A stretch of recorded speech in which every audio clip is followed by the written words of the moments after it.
জলপাইগুড়িতে বাতাসা ট্রেনিং হচ্ছে, দেখো 14টা পুরো 14টা লাইন চলে এসছে, পুরো ফোলা ফোলা বাতাসা। এই ভাই মেশিন নিয়েছে, কাজ করছে, খুব সুন্দর বাতাসা বানাচ্ছে, দেখো পুরো ফ্রেশ একদম 14টা এক লাইনে পড়ছে পুরো একদম।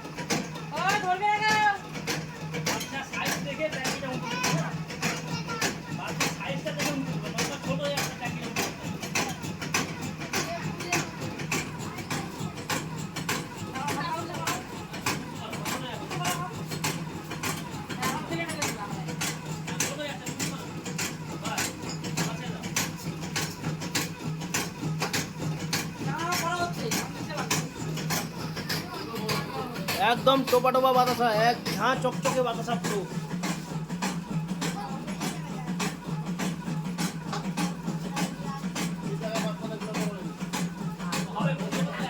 কতগুলো বাতাসা হয়েছে দেখো।